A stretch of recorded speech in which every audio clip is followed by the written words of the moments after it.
How is everybody doing out there today? It is, let's see, 1:15 a.m., 4/7/2023. For a piece for the SafeMooners, quite a bit today, a little bit regarding SafeMoon. We may do AMAs again in the future. We're looking at a number of mediums and approaches for after the news site goes live. Indeed, John says.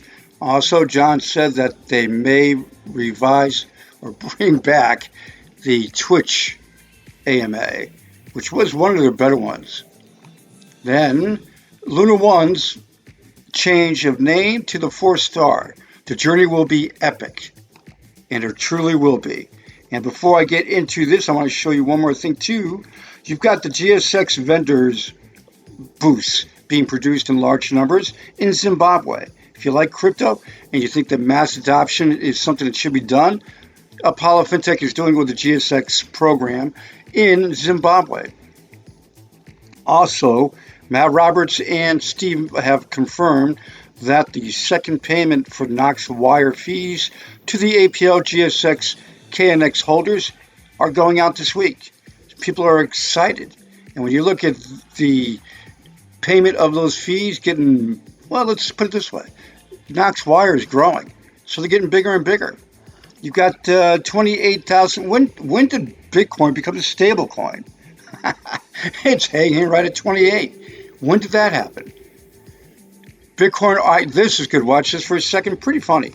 Do you own crypto and any Bitcoin or Ethereum? Would you play around with this? I do, yeah. I think it's reasonable to own it as a part of a diversified portfolio. And I'm not giving anybody investment advice, by the way.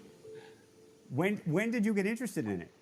I've been interested in it for a while, and I've been researching it and so forth, and so I think it's interesting.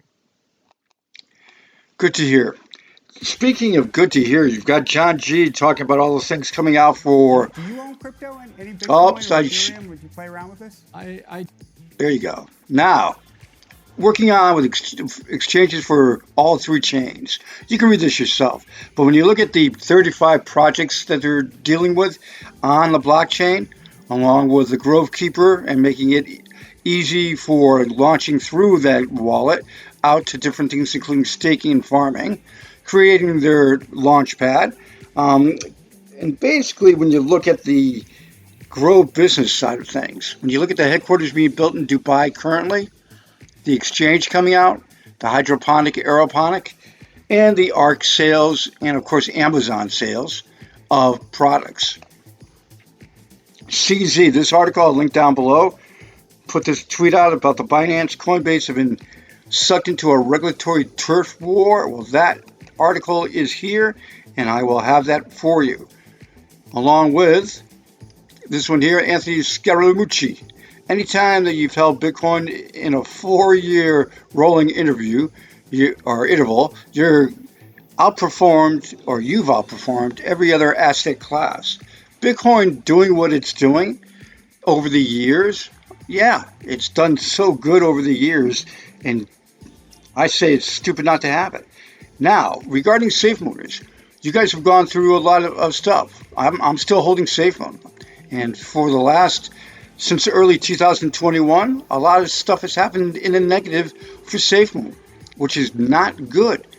All they got to do is bring out the card, the exchange, and the blockchain, but really the card and exchange, and boy, will they do great. The reason why? They have the biggest community in the world for support, besides a few others. But anyway, the community of SafeMoon is loyal, almost cult-like. Not really, but you get my drift. They are very loyal, and when that stuff happens, the many wallets out there that are still active of SafeMoon, they originally had 3.2 million wallets. They're down from that to about 7,000, and out of that 700,000, I should say 700,000, and without that, in that 700,000, they have I'd say about 400,000, 300,000 of very active and good holding wallets. Well, guess what? They can succeed. They will succeed if they release those products. But this video is your out video. It's a 2-minute long, funny ass video. Watch it If you don't mind somebody making fun of SafeMoon, this is good. Later, guys.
Ouch!